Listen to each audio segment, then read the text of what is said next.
नमस्कार, आप देख रहे हैं बुलंद आवाज़ पूजा सिंह के साथ। दोस्तों, हाजिर हूँ एक नया वीडियो लेकर।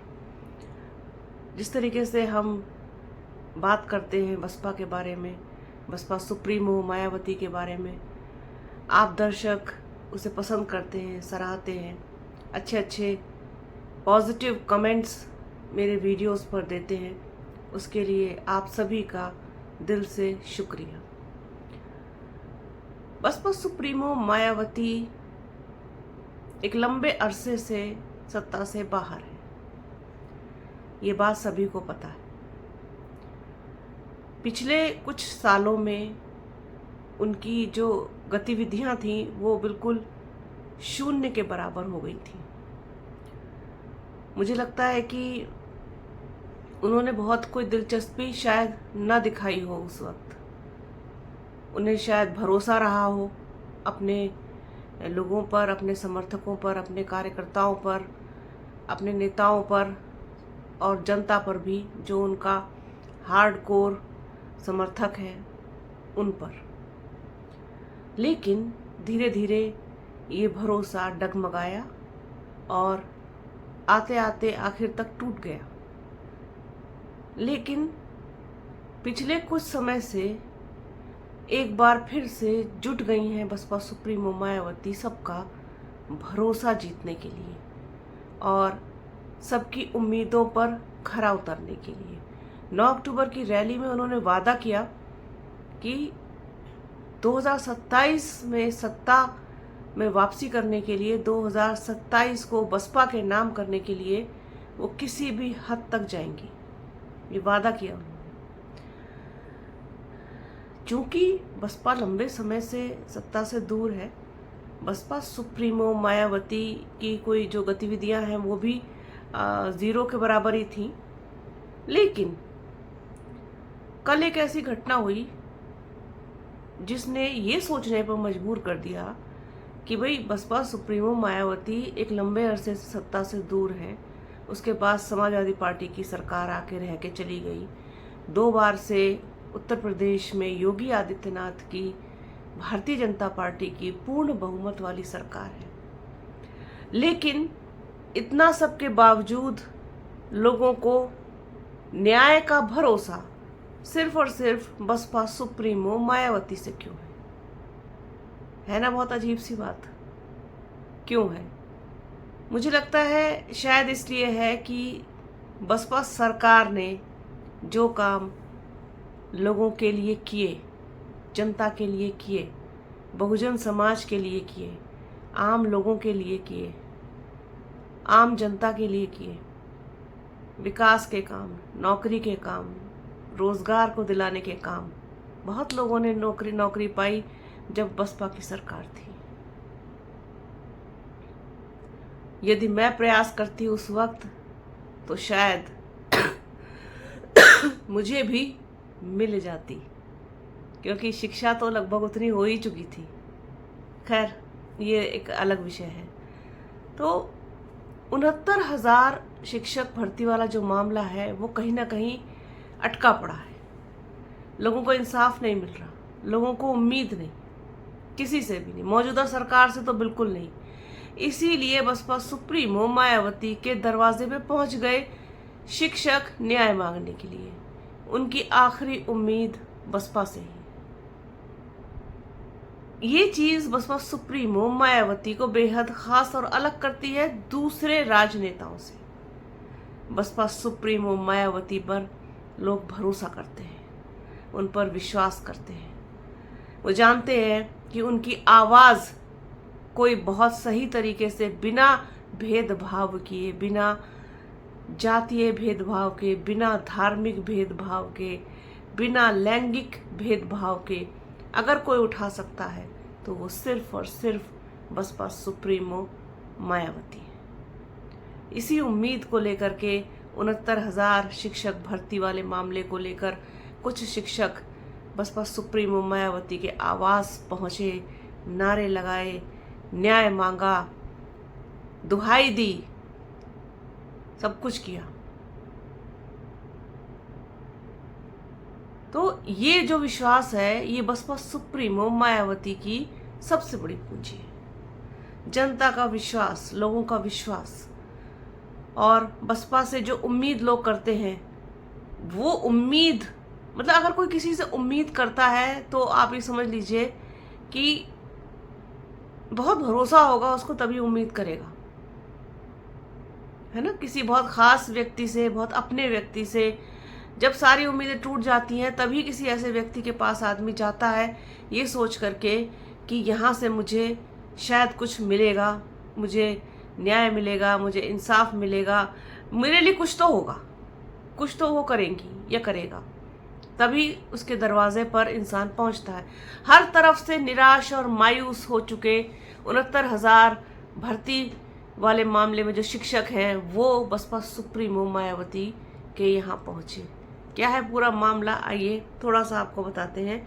उत्तर प्रदेश की चर्चित 69,000 सहायक अध्यापक भर्ती एक बार फिर सड़कों पर गर्माहट फैलाती दिखाई दे रही है।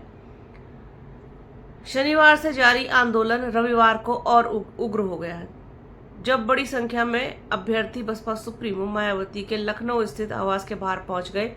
अभ्यर्थियों ने नारे लगाते हुए कहा कि उन्हें 5 साल बीत जाने के बावजूद भी नौकरी नहीं मिली है। उनका आरोप है कि सरकार की ओर से सुप्रीम कोर्ट में इस मामले की सही से पैरवी नहीं की जा रही, जिसके चलते भर्ती प्रक्रिया लगातार अटकी हुई है। प्रदर्शन के दौरान पुलिस और अभ्यर्थियों के बीच हल्की नोकझोंक भी देखने को मिली। मौके पर भारी पुलिस बल और पीएसी तैनात की गई थी, जिससे कोई अप्रिय घटना घटित न हो सके। अभ्यर्थियों का प्रतिनिधि मंडल मायावती के मीडिया प्रभारी मेवालाल से मुलाकात कर उन्हें ज्ञापन सौंपने की तैयारी में था। प्रदर्शन कर रहे अभ्यर्थियों ने कहा कि बसपा सुप्रीमो मायावती हमेशा बहुजन समाज के हक की लड़ाई लड़ती रही हैं। वे उनसे उम्मीद रखते हैं, बहन जी चाहे तो प्रदेश सरकार से बात करके हमारा रास्ता साफ करवा सकती हैं। हम सब बहुजन समाज से हैं और मायावती जी हमारी हितैषी रही हैं, हमें भरोसा है कि वे न्याय दिलाएंगी। अभ्यर्थियों का कहना है कि शिक्षा व्यवस्था में सुधार की बात तो बहुत होती है, लेकिन उन युवाओं का भविष्य अधर में अटका हुआ है जो वर्षों की तैयारी के बावजूद नियुक्ति की आस में भटक रहे हैं। 69,000 शिक्षक भर्ती मामला लगातार कानूनी विवाद में उलझा है। अभ्यर्थियों का कहना है कि कोर्ट में सरकार की ओर से तकनीकी और आवश्यक तर्कों की मजबूती से नहीं रखा जा रहा, बार बार तारीख पड़ने से मामला लटकता जा रहा है। कुल मिलाकर खींचा जा रहा है पूरे मामले को। अभ्यर्थियों ने इससे पहले बेसिक शिक्षा मंत्री संदीप सिंह के आवास का घेराव कर सरकार के खिलाफ जोरदार नारेबाजी की। उसके बाद ये लिखा कि नियुक्ति दो और जवाब स्पष्ट करो। सरकार की चुप्पी और भर्ती प्रक्रिया की अनिश्चित राह से अभ्यर्थियों में रोष बढ़ता जा रहा है और इसी सब पूरे मामले को लेकर के ये प्रतिनिधिमंडल पहुंच गया बसपा सुप्रीमो मायावती के आवास पर लखनऊ स्थित। अब आप सोचिए कि जिस मौजूदा सरकार से लोगों को उम्मीद नहीं, जो लोग इतने जोर शोर से भारतीय जनता पार्टी को पूर्ण बहुमत दिला करके सरकार लेकर के आए, एक बार नहीं 2 बार सरकार में पूर्ण बहुमत के साथ मुख्यमंत्री बनवा दिया, उसके बावजूद उस जनता का, जिनके पास रोजगार नहीं है, उसकी समस्या का निवारण करने का समय नहीं है सरकार के पास। रही बात विपक्ष की, तो विपक्ष इस मामले में किस तरीके का ढुलमुल रवैया अपनाता चला आ रहा है। मतलब आप सरकार हटाना चाहते हो बीजेपी की, लेकिन आपके पास कोई सख्त कदम उठाने जैसा कोई फैसला नहीं है, आपके पास कोई प्लान नहीं है बेसिकली, अगर कहा जाए तो, है ना। ये सारे मुद्दे हैं जिनको उठाया जाना चाहिए था बहुत गंभीरता के साथ, लेकिन नहीं उठाया गया।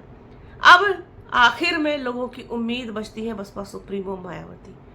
पहले भी थी, आज भी है और मुझे लगता है कि आगे भी रहेंगी, क्योंकि हमेशा कहती हूँ, आज फिर कहूंगी, कि बसपा सिर्फ और सिर्फ मुद्दों की बात करती है। बसपा सुप्रीमो मायावती आम जनता के हितों का ध्यान रख के गरीबी, महंगाई, बेरोजगारी, इन पर हमेशा बात करती है, इन्हीं पर चर्चा करती है। किसी पर भी व्यक्तिगत छीटाकशी टिप्पणी करना बसपा की राजनीति का हिस्सा कभी नहीं रहा है और इससे सख्त परहेज है बसपा को, बसपा सुप्रीमो मायावती को, कि किसी भी तरीके की व्यक्तिगत रूप से राजनीति की जाए। लोगों की बात कीजिए, आपको लोगों ने जिता करके, विधायक बना के, सांसद बना के आपको भेजा है, तो आप अपने दायित्व का पालन कीजिए। उसी पर बात होनी चाहिए, उसी पर राजनीति होनी चाहिए। तो ये जो मेन है चीज़, वो बसपा को बहुत अलग करती है दूसरी राजनीतिक पार्टियों से, और बसपा सुप्रीमो मायावती की पर्सनैलिटी को इसीलिए लोग पसंद करते हैं कि वो न्याय की बात करती हैं, इंसाफ की बात करती हैं, लोगों के लिए आवाज़ उठाती हैं और हक की आवाज़ उठाती हैं। जो जायज़ बात होती है, जायज़ बात वो करती हैं। इधर उधर की राजनीति करना बसपा सुप्रीमो मायावती की आदत में शुमार नहीं है। तो ये मुद्दा था, मुद्दा तो ये कल का है। आप लोग सोच रहे होंगे कि मैं आज इस पर क्यों बात कर रही हूँ। बात वो नहीं है, बात ये है, मेन बात जो है वो ये है निकल के, जो मुझे लगता है जिसका कंक्लूजन ये है कि ना तो समाजवादी पार्टी की सरकार पर, अखिलेश यादव पर, ना भारतीय जनता पार्टी की सरकार पर, ना योगी आदित्यनाथ पर, किसी पर भी भरोसा नहीं कर पा रहे हैं। 69,000 शिक्षक जो भर्ती के जो अभ्यर्थी हैं, वो उन्होंने जब कई सब तरफ से निराश हो गए तो उनको एक ही आस दिखाई दी, बसपा सुप्रीमो मायावती का दरवाजा। वो क्यों? वो इसलिए कि जब वो सत्ता में थी तब उन्होंने बहुत सारे ऐसे काम किए हैं, बहुत सारे ऐसे फैसले लिए हैं जिनसे उनका भरोसा बढ़ गया लोगों में। तो आज भी लोग उसी तरीके की उम्मीद करते हैं। बहुत ठीक नहीं हूँ। बहुत सारे दर्शकों में से एक दर्शक ने लिखा है कि जल्दी जल्दी स्वास्थ्य को ठीक कीजिए। जल्दी जल्दी स्वास्थ्य ठीक नहीं होता है मेरे भाई। खराब होते हुए बहुत कम समय लगता है, लेकिन ठीक होने में काफ़ी समय लग जाता है। बहुत गला खराब और खांसी से बहुत पीड़ित हूँ। कोशिश कर रही हूँ, दवाइयाँ ले रही हूँ, आराम भी कर रही हूँ, परहेज भी कर रही हूँ, अब जितना भी समय लगे, लेकिन वीडियोस जब तक आवाज़ निकलेगी करती रहूँगी। तो आज के इस वीडियो में फ़िलहाल इतना ही। बने रहिए हमारे चैनल के साथ। हमारे चैनल को लाइक कीजिए, शेयर कीजिए, सब्सक्राइब कीजिए, बेल आइकन घंटी जैसी आकृति ज़रूर दबाइएगा, जिससे कि आने वाले वीडियो का नोटिफिकेशन आपको मिल सके। वीडियो को प्लीज़ पूरा देखिएगा, लाइक कीजिएगा और शेयर कीजिएगा। वीडियो अच्छा लगा हो तो कमेंट भी कीजिएगा। अपना और अपनों का बहुत ख्याल रखिए। जल्द मिलूंगी आपसे एक नए वीडियो में, एक नए मुद्दे के साथ, एक नई चर्चा में। तब तक के लिए जय हिंद।